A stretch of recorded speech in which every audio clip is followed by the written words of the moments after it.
एक बार जोर से भारत माता का जयकारा लगाएंगे।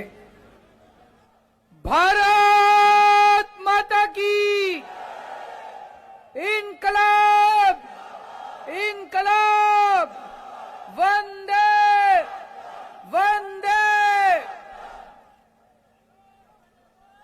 दिल्ली के कोने कोने से आए हुए मेरे सभी भाइयों बहनों, माताओं, बुजुर्गों, आप सबको मेरा नमस्कार, सबको मेरा प्रणाम। पूरे दिल्ली से आज इतनी बड़ी संख्या में यहां पे जंतर मंतर पे विरोध प्रदर्शन करने के लिए आप लोग इकट्ठे हुए हैं। लोगों में गुस्सा है, लोग दुखी हैं। किस बात से दुखी हैं? केंद्र की भाजपा सरकार ने संसद में अभी 3 दिन पहले एक कानून लेके आए हैं। उस कानून में लिखा है, एक बात तो लिखी है कि अब से दिल्ली सरकार का मतलब होगा एलजी। उस कानून में लिखा है कि अब से दिल्ली सरकार का मतलब होगा एलजी। तो भाई साहब फिर हमारा क्या मतलब होगा? फिर जनता का क्या मतलब होगा? फिर आपका क्या मतलब होगा? फिर देश की जनता का क्या मतलब होगा? अगर दिल्ली सरकार का मतलब एलजी होगा तो दिल्ली की जनता कहां जाएगी? दिल्ली की जनता की चलेगी नहीं चलेगी? मुख्यमंत्री कहां जाएगा? फिर चुनाव क्यों कराए थे? फिर चुनाव क्यों कराए थे? जनता लाइन में क्यों लगी थी? जनता ने वोट क्यों दिया था? जनता के वोट का कोई मतलब नहीं बचा। जनता के चुनाव का कोई मतलब नहीं बचा। जनता की सरकार का कोई मतलब नहीं बचा। जनता ने 70 में से 62 सीट दी, उसका कोई मतलब नहीं बचा।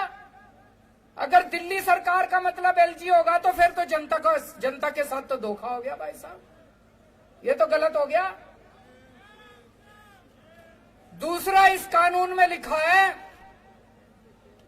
कि अब सारी फाइलें दिल्ली सरकार की सारी फाइलें एलजी के पास जाया करेंगे।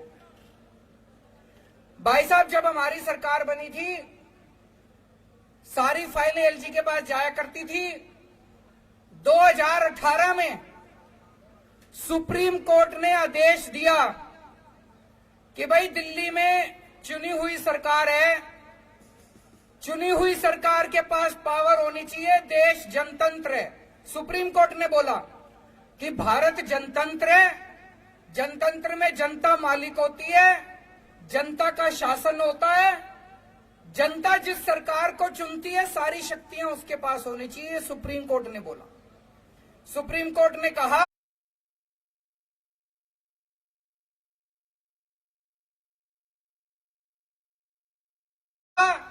कि कोई भी फाइल एलजी के पास अब नहीं जाया करेगी।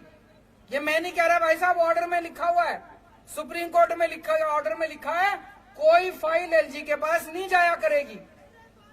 अब इन्होंने कानून में लिख दिया सारी फाइलें एलजी के पास जाया करेगी। तो भाई साहब, ये जनता को नहीं मानते, ये सुप्रीम कोर्ट को नहीं मानते, ये जनतंत्र को नहीं मानते, ये संविधान को नहीं मानते। ये तो गलत बात है। गलत बात है नहीं है? ये तो धोखा हो गया अपने साथ। 2015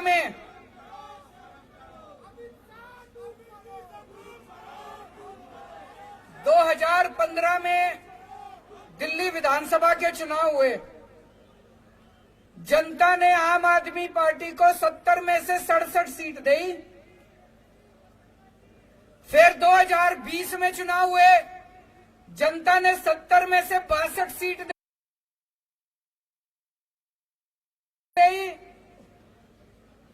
फिर अभी उपचुनाव हुए एमसीडी के, जनता ने एमसीडी के उपचुनाव में बीजेपी को 0 सीट दी। तो भाई साहब, दिल्ली की जनता साफ साफ यही तो कह रही है कि हमको बीजेपी नहीं चाहिए, हमको आम आदमी पार्टी चाहिए। कह रही है नहीं कह रही है कि हमको बीजेपी नहीं चाहिए, हमको आम आदमी पार्टी चाहिए। लेकिन भाई साहब, ये चोरी छिपे, ये बदमाशी करके दिल्ली के ऊपर राज करना चाहते हैं। वो कहते हैं ना, एक छोटा बच्चा मैच खेल रहा था, क्रिकेट मैच हार गया, तो उसके बाद क्रिकेट का बल्ला और बॉल लेके दोनों लेके भाग गया। ऐसे ही ये एक के बाद एक चुनाव हारते जा रहे हैं, लेकिन ये इस तरह से बदमाशी करके दिल्ली के ऊपर राज करना चाहते हैं, जनता का राज खत्म करना चाहते हैं। ये इनका एक तरह से इनका ये पूरे देश के अंदर यही कर रहे हैं। चुनाव कराते हैं, अगर चुनाव में हार जाएं तो दूसरी पार्टियों के एमएलए खरीद लेते हैं और वहां पे सरकार गिरा देते हैं। करते नहीं करते पूरे देश के अंदर? दिल्ली के अंदर आम आदमी पार्टी के ये जितने एमएलए बैठे हैं, खरीदे नहीं जा रहे, ये बिक नहीं रहे। कोशिश तो बहुत करी इन्होंने, ये बिक नहीं रहे। तो ये दिल्ली के अंदर जब एमएलए नहीं बिक रहे, तो इन्होंने ये कानून लाके दिल्ली के अंदर ये सत्ता खत्म करना चाहते हैं, जनता की सत्ता खत्म करना चाहते हैं। आज पूरे देश के अंदर इस बात की चर्चा हो रही है, दिल्ली के अंदर जो काम हो रहा है, दिल्ली के अंदर शिक्षा के अंदर इतना अच्छा काम हो रहा है नहीं हो रहा है? सरकारी स्कूलों की काया पलट हो गई, प्राइवेट स्कूलों की फीस नहीं बढ़ने दी। इतने शानदार काम दिल्ली के स्कूलों में हो रहे हैं। ये कानून शिक्षा के अच्छे कामों को बंद करने के लिए बनाया गया है। वो नहीं चाहते कि दिल्ली के अंदर अच्छा काम करती रहे आम आदमी पार्टी, क्योंकि दिल्ली के अंदर अच्छा काम हो रहा है तो इनको सूरत के अंदर इनको तकलीफ हो रही है, कर्नाटक के अंदर इनको तकलीफ हो रही है। देश के अंदर जहां जहां भी पंचायतों के और नगर निगम के चुनाव हो रहे हैं, आम आदमी पार्टी की धीरे धीरे सीटें आनी चालू हो गई। अब उत्तर प्रदेश के अंदर लोग कह रहे हैं कि हमें भी फ्री बिजली चाहिए, गुजरात के अंदर लोग कह रहे हैं हमें भी फ्री बिजली चाहिए। अब हिमाचल प्रदेश के अंदर, पंजाब के अंदर, हरियाणा के अंदर, हर जगह लोग कह रहे हैं हमें भी फ्री बिजली चाहिए। मैं इनसे कहना चाहता हूं कि दिल्ली के अंदर अच्छा काम हो रहा है, इस अच्छे काम को नहीं रोकना चाहिए, गलत बात है। तुम भी अच्छा काम करके दिखाओ।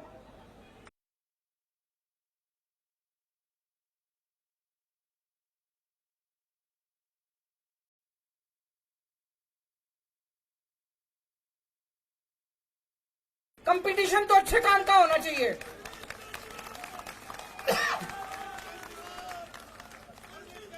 अब तुम गुजरात में बिजली फ्री कर दो, देखो हमारी एक भी सीट नहीं आएगी सूरत में।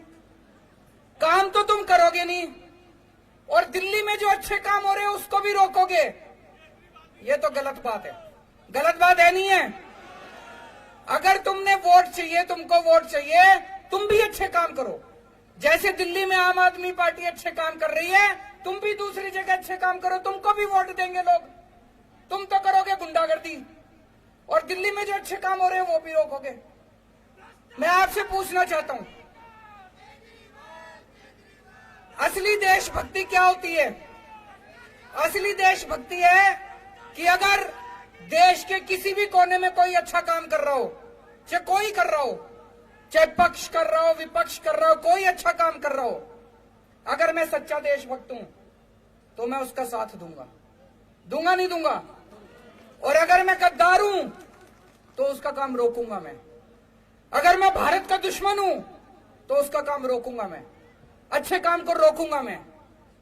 ये दिल्ली के अंदर जो अच्छे काम को रोकना चाह रहे हैं, ये ठीक नहीं कर रहे, ये देश के साथ सही नहीं कर रहे, देश के साथ, भारत के साथ सही नहीं कर रहे। तो मैं आज दिल्ली की जनता की तरफ से, भारत की जनता की तरफ से केंद्र सरकार को अपील करना चाहता हूं कि आज इतने लोग यहां इकट्ठे हुए हैं, ये तो फिर भी थोड़े ही आए हैं। इससे ये मत आ कि दिल्ली के एक एक आदमी के दिल में, मैं देख रहा था 3-4 दिन से ये टीवी चैनल वाले सारे सर्वे चला रहे हैं, 90% लोग दिल्ली के कह रहे हैं गलत कर रही है केंद्र सरकार। सर्वे में भी आ रहा है। मैंने देखा कुछ पत्रकार सड़क के ऊपर अपना कैमरा लेके घूम रहे थे, सबसे पूछ रहे थे, हाँ भाई दिल्ली सरकार किसको चलानी चाहिए, केजरीवाल को चलानी चाहिए कि केंद्र सरकार को। 90% लोग कह रहे थे कि केजरीवाल को चलानी चाहिए, हमने उसको चुना। तो मैं केंद्र सरकार को अपील करना चाहता हूं कि अभी भी इस कानून को वापस ले लो। अभी ये कानून वापस नहीं हुआ, इस कानून को वापस ले लो। जनता की ताकत को मत छीनो, जनता के साथ धोखा मत करो। 1947 में आजाद हुआ था देश, 75 साल हो गए। आज देश अपनी आजादी के 75 साल मना रहा है। इस 75 साल में तुम यही करोगे? इस 75 साल में यही तोहफा दोगे देश को? भगत सिंह फांसी पे क्यों चढ़ा थे? चंद्रशेखर आजाद, भगत सिंह, राजगुरु, अशफाकुल्ला खान, सुभाष चंद्र बोस, बाबा साहब अंबेडकर, उन लोगों ने क्यों कुर्बानी दी थी? उन लोगों ने कुर्बानी दी थी, अंग्रेज जाएंगे, भारत में जनतंत्र होगा, जनता सरकार चुनेगी, वो सरकार जनता के लिए काम करेगी। उन्होंने ये थोड़ी सोचा था आजादी के 75 साल के बाद एक ऐसी सरकार आएगी कि जनता के सारे अधिकार छीन लेगी। तो मैं केंद्र सरकार से अपील करना चाहता हूं कि आजादी के 75 साल के अंदर इस किस्म के काली हरकत मत करो, इस किस्म की गंदी हरकत मत करो, देश के साथ इस किस्म का धोखा मत करो। और मैं दिल्ली की जनता को भरोसा देना चाहता हूं, चिंता मत करना। ये जो मर्जी हमारी शक्तियां छीन ले, ये जो मर्जी कर ले। आपको याद है जब सुप्रीम कोर्ट का आदेश नहीं आया था, सारी फाइलें एलजी के पास जाया करती थी। हम आपके लिए सीसीटीवी कैमरे लगाना चाहते थे पूरी दिल्ली में। एलजी साहब ने 1 साल तक फाइल रोके रखी, सीसीटीवी की। 1 साल तक, 1 साल तक सीसीटीवी की फाइल रोके रखी। फिर मैं, मनीष सिसोदिया जी, गोपाल राय जी और सतिंदर जैन, हमने एलजी साहब के घर के अंदर जाके धरना कर दिया और आपकी फाइल पास करा के लाए थे। तो दोस्तों, अपने सामने अब 2 काम है, दिल्ली की जनता के सामने 2 काम है। एक, हम ये संघर्ष करते रहेंगे कि जिसके लिए हमारे आजादी के दीवाने लड़े थे, उन्होंने कुर्बानियां दी थी कि सत्ता जनता के हाथ में होनी चाहिए, ये सत्ता वापस जनता के हाथ में लेके रहेंगे। और दूसरा, कोई भी काम नहीं रुकने देंगे। जितने दिल्ली के विकास के काम हैं, सारे विकास के काम होंगे। इसके लिए चाहे मेरे को इनको पैर पकड़ने पड़े और चाहे इनको हाथ पकड़ के थोड़ा सा